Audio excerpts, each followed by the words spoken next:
ही कथा आहे नंदिकेश्वराच्या जन्माची। ही कथा आहे नंदिकेश्वराच्या जन्माची।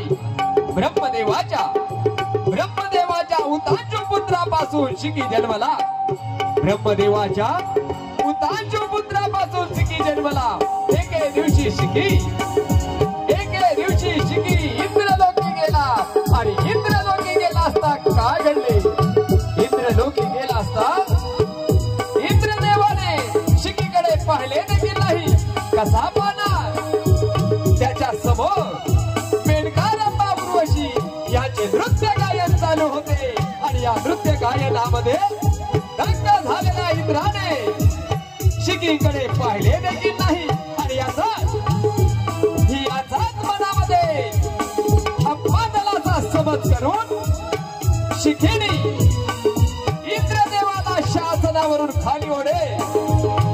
इंद्रदेवाला सिंहासनावरून खाली ओढेल अशा पुत्र प्राप्तीसाठी घनघोर अरण्यात जाऊन ब्रह्मदेवाची आराधना सुरू केली। ब्रह्मदेवाची आराधना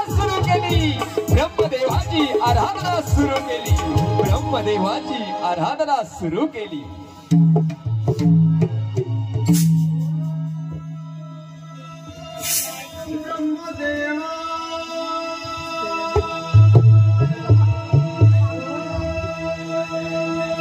शिखीने ब्रह्मदेवाची आराधना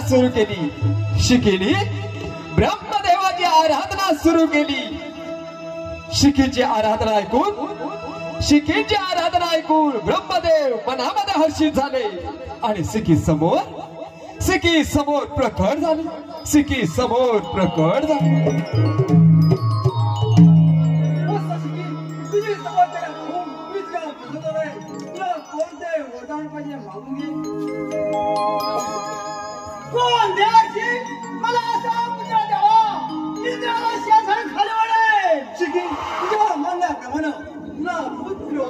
परंतु 14 मनोपर्यंत राज्य त्या इंद्राला दिले।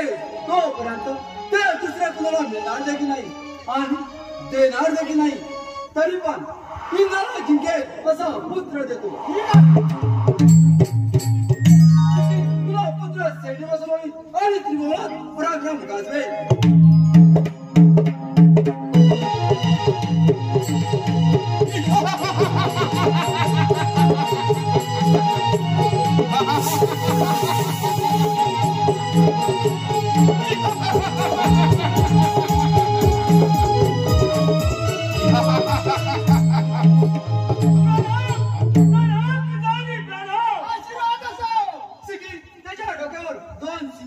आणि कधी शेपुडाई तरी त्याचं नाव मी नंदिकेश्वर ठेवलाय। कथास्तु। पिताजी मला फार भूक लागली आहे। पण नंदिकेश्वरा आता जा तुझी सागरांचा आणि तुझी भूक समोर घ्या तुटून। ठीक आहे पिताजी, मी श्री सागरात जातो आणि माझी भूक समोर घेतो। येतो मी।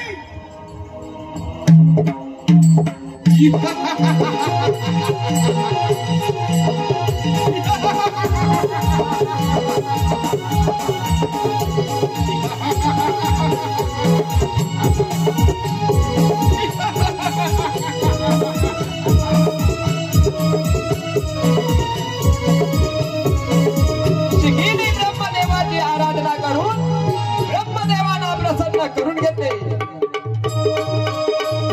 ब्रह्मदेवाने शिखीच्या श्रेणीमध्ये काही मंत्राक्षरा टाकून त्यातून एक मस्त धरणीवर पडला। त्याच्या डोक्यावर 2 शिंगे कधी शेपूट म्हणून ब्रह्मदेवाने त्याचे नाव नंदिकेश्वर ठेवले।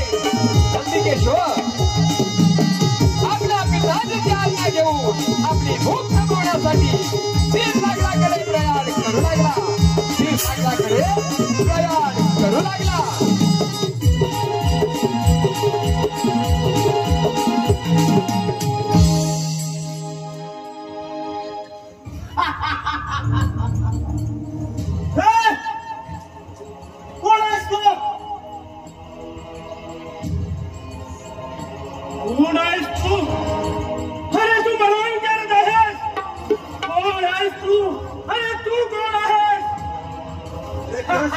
अरे मी दूध आहे दूध खरं सांग कोण आहेस तू अरे मी सिकेचा पुत्र नंदिकेश्वर आहे.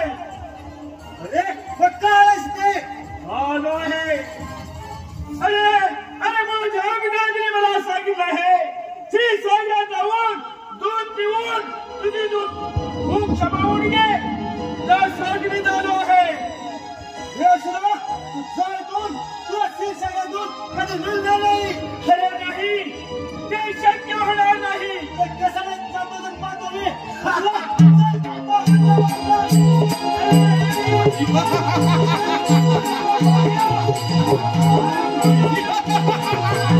नंदिकेश्वर क्षीरसागरातील दूध पित असता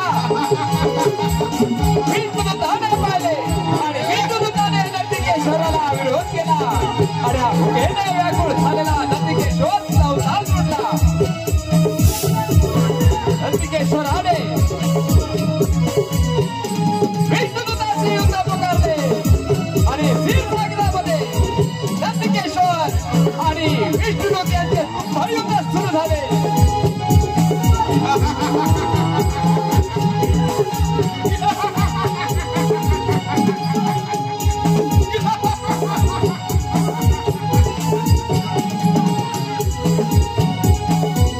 आणि नंदिकेश्वराने विष्णुदूताला पळवून लावले.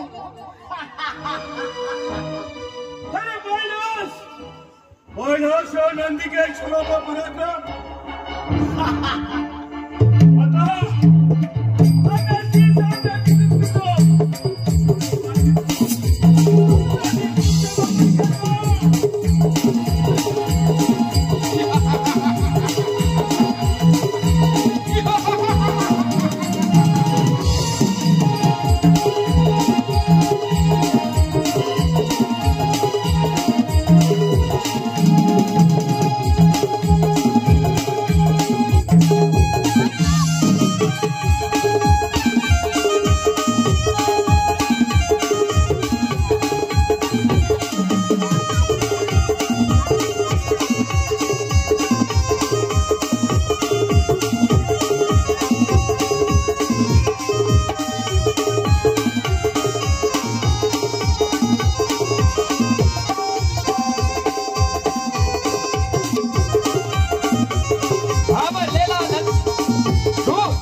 श्रीसागराची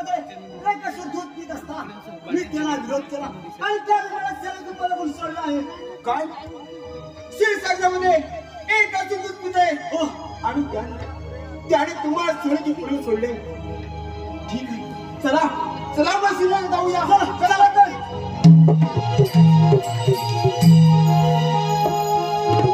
क्षीरसागरातील दूध एक असून पीत आहे.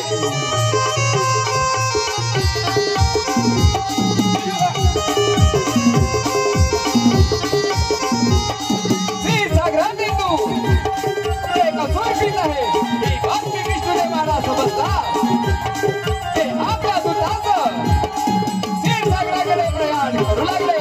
क्षीरसागराकडे प्रयाण करू लागले.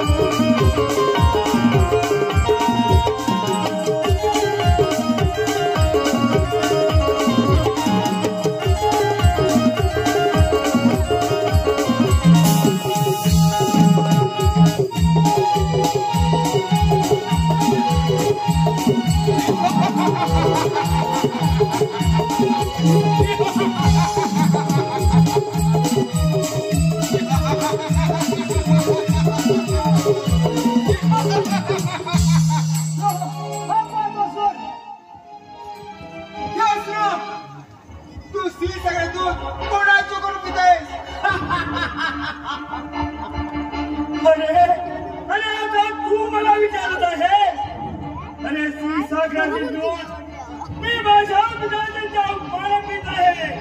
नाही याच्यावरती आमचा अधिकार आहे ते तुला मिळणे शक्य नाही. खरे नाही.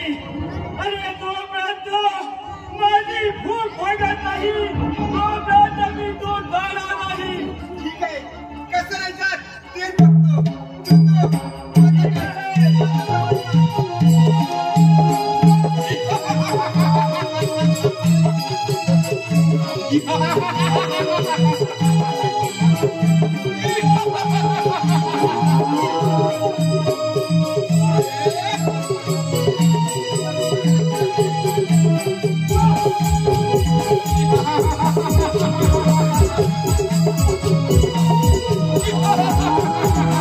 आपली मोक्ष मिळण्यासाठी गेलेला नंदिकेश्वराला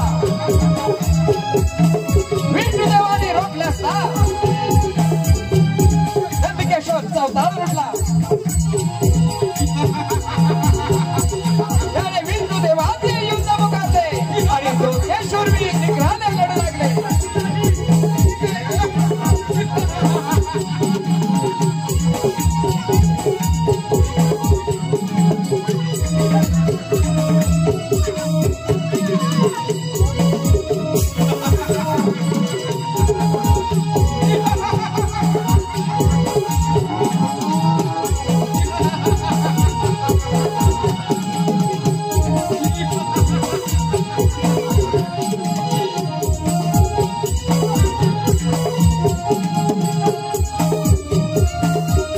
आणि या युद्धातून नंदिकेश्वर पळून गेला. कोण तू? हा सून दुसऱ्या तिच्याकडून नसून तू तो नंदिकेश्वर आहे. हो पण तू इथं काबर गेला असेल कोणत्या गेला असेल. चला चला ते यशोदाला चला चला आपण. अरे हा पहा मी इकडे आहे. आणि नंदिकेश्वराने प्रचंड स्वरूप धारण करून विष्णुदेवाचे युद्ध करण्यासाठी नंदिकेश्वर पुढे सरसावू लागला. हा भयंकर असे रूप धारण केलेला नंदिकेश्वर विष्णुदेवाचे युद्ध करण्यासाठी पुढे सरसावू लागला.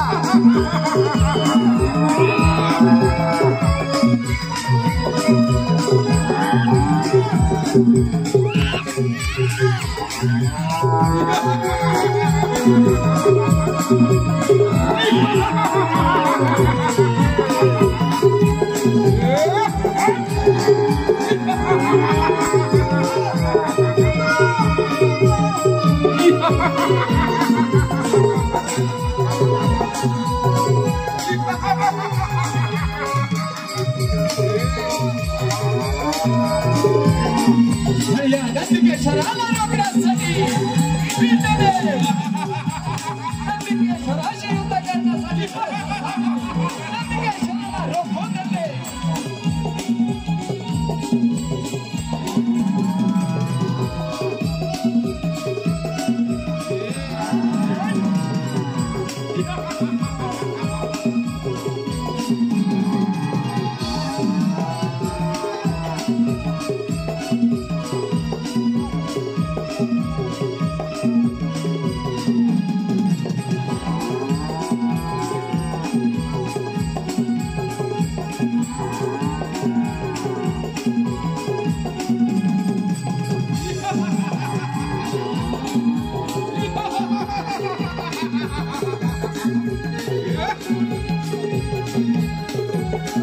नंदिकेश्वराला रोखून धरण्यासाठी गेलेल्या विष्णुदूताचे नंदिकेश्वराने शस्त्र गिळून टाकले आणि त्याला निशस्त्र केले.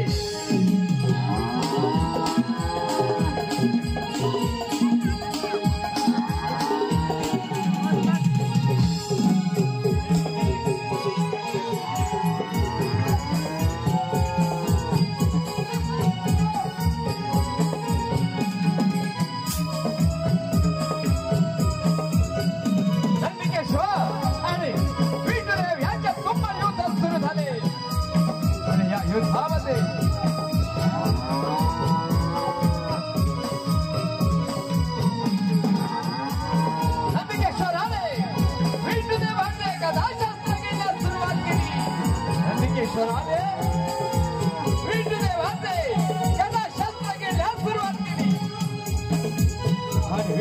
धन्यवाद.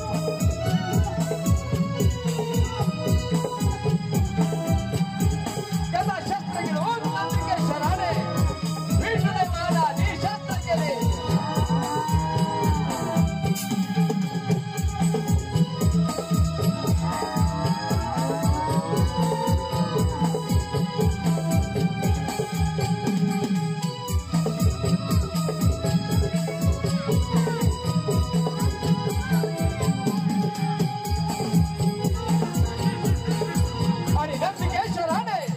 या युद्धामध्ये विष्णुदेवाला धरणीवर पाडले आणि आपला चरण त्याच्या छातीवर ठेवला.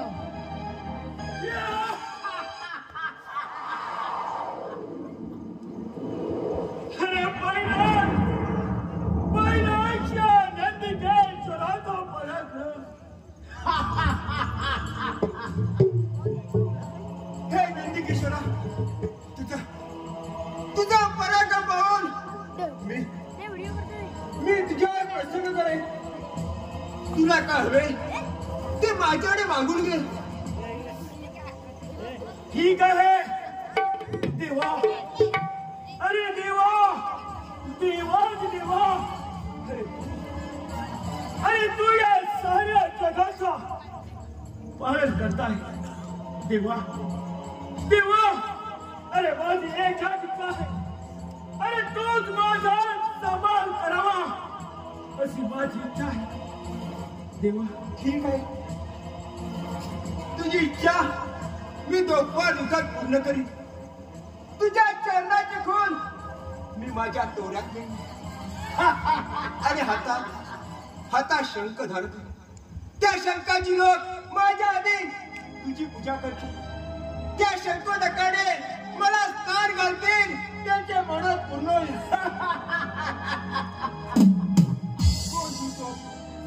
ठीक आहे देवा, ठीक आहे.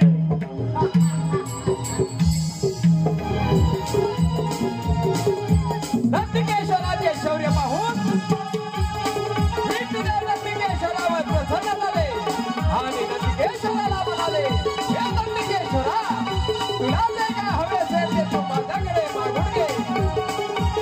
देवा नंदिकेश्वराने, हे देवा नारायणा, तू माझा सांभाळ कर.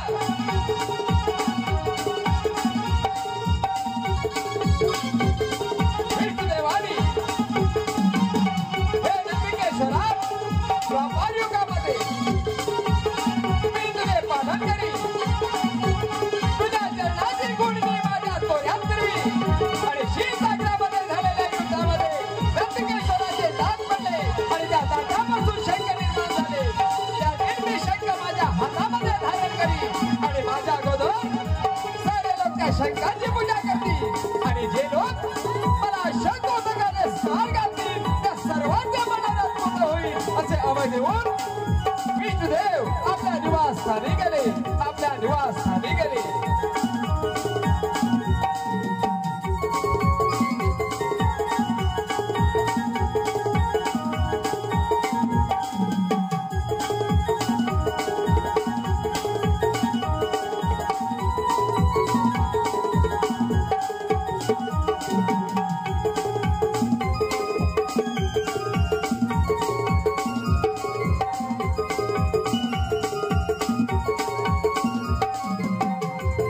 हॅलो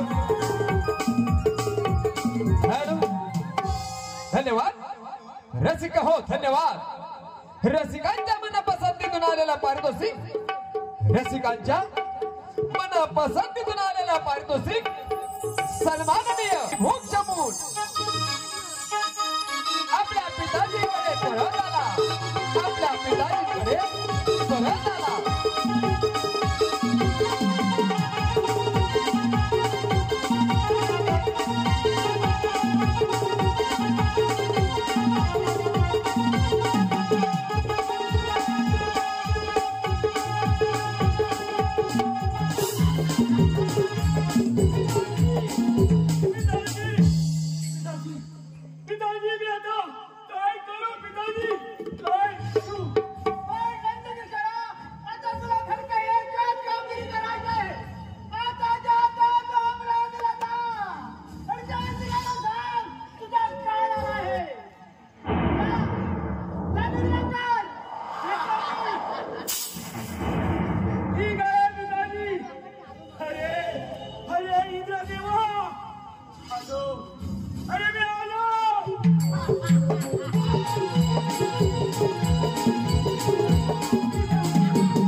अमरावतीमध्ये जाऊ त्या इंद्रदेवाला सांगता काळ आला आहे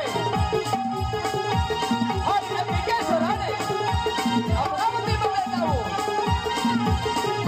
इंद्रदेवाच्या नंदनवनाची नासाडी गावात सुरुवात केली आणि हे इंद्रदूताने पाहिले आणि ही बातमी देण्यासाठी इंद्रदूत अमरावतीकडे पळत सुटला अमरावतीकडे पळत सुटला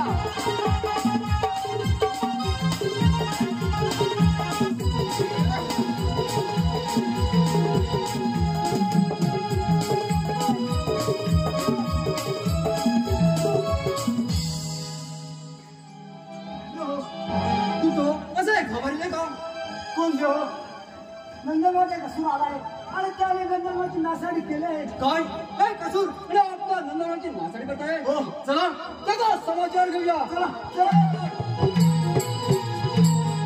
एक दूर नंदनवनाची नासाडी करत आहे हे इंद्रदेवाला समजतात ते दूताच नंदनवनाकडे प्रयाण करू लागले नंदनवनाकडे प्रयाण करू लागले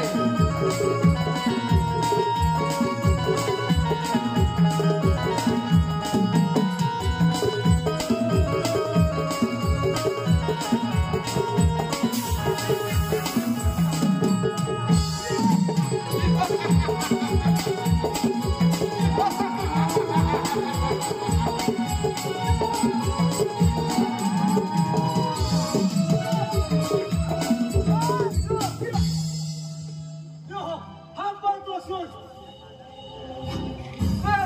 तू कोणाचा कोण आहे अरे आमच्या नंदनवाची नासाडी का करताय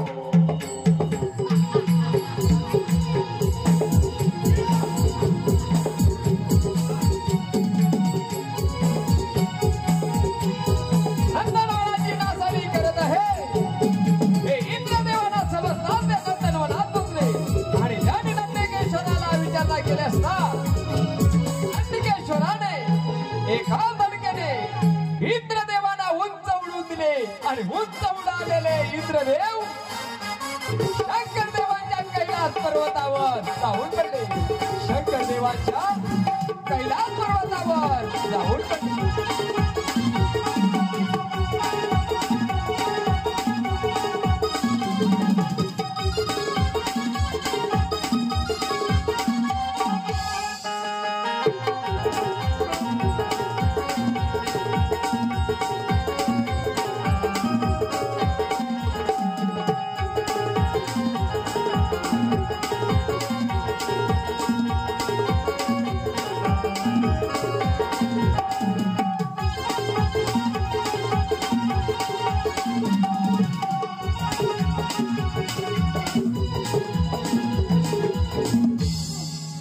वाचवा वाचवा देवाची देवा मा देवा शंकर देवा वाचवा मला वाचवा देवेंद्र वायू वेगाने वृक्षांची पाने दूरवर फेकली जावी तसा तू अमरावतीतून माझ्या कैलास येऊन पडला देवेंद्र अरे असे घडले तरी काय शंकर देवा एक अजून आमच्या नंदनवनाची नासाडी करत होता त्याला आम्ही विरोध केला आम्हाला एका धडकने उंच उडवून कैलास पर्वतावर पडलो आम्ही देवेंद्र चला तर आपण अमरावतीला जाऊया ठीक आहे शंकर देवा चला तर चला तर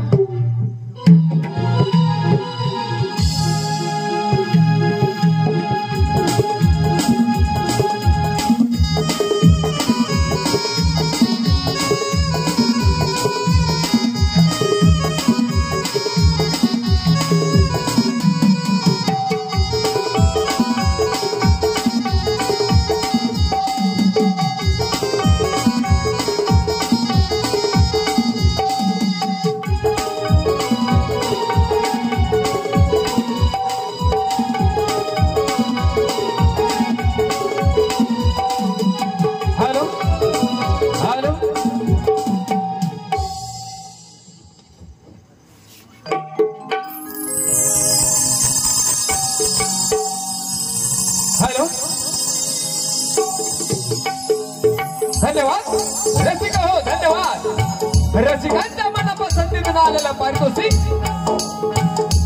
अश्विनी अशोक सावंत अश्विनी अशोक सावंत यांच्याकडून नंदीने बाहेरून एंट्री करण्यासाठी 101 रुपयाचे पारितोषिक 101 रुपयाचे पारितोषिक या बक्षिसदात्यांचे श्री सिद्धेश्वर एका घरातील भरारी नाट्य नमन मंडळ दिवे बुद्रुक सिद्धेवाडी हरी हरी आभार हरी हरी आभार आहे.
असुरा अरे अरे तुला फार मोठा गर्व झालेला दिसतो असुरा. अरे गर्वाच्या घर नाही खाले असं लक्षात ठेव असुरा. अरे हो जाऊ द्या तुझा आणि माझा युद्ध. अरे ठीक आहे. अरे पाहूया रंगभूमीवर तुझा आणि माझा पराजय. ठीक आहे असुरा.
असं आहे का बरोबर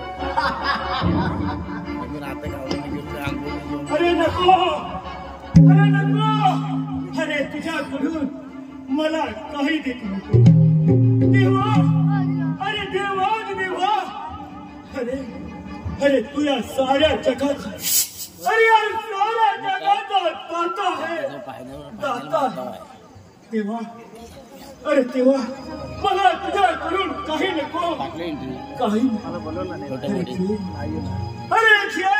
अरे जे काय पाहिजे ते तू, अरे तू या नंदिकेश्वराजवळ माग, नंदिकेश्वर या संधीचा फायदा उचलला पाहिजे असुरा. अरे तू माझे नंदी म्हणून मान उठ बस, म्हणजे हे सारं जग में आनंदाने जिंकेल. ठीक आहे देवा, ठीक आहे. आणि आजपासून मी तुझे, अरे तुझे नंदी महान मोहीम, नंदी महान मोहीम. अरे तुला दर्शनाचा आणि पूजनाचा माझ्या अगोदर मान दिला जाईल. क्षीर सागरातील दूध, नंदनवनातील कमळ आणि पवित्र अशी देवांची शास्त्रता आपल्या हृदयामध्ये प्राशन केली आहे. तेव्हा तेव्हा तुझे सेन पवित्र होईल. तुझ्या सेनानं सारी लोक सणासुदीला सारवण करतील. तुझ्या सेनाचे भस्म करून रोज मी माझ्या अंगाला लावे. तथाच नंदिकेश्वराचे शौर्य पाहून शंकरदेव नंदिकेश्वरावर प्रसन्न झाले आणि नंदिकेश्वराला म्हणाले,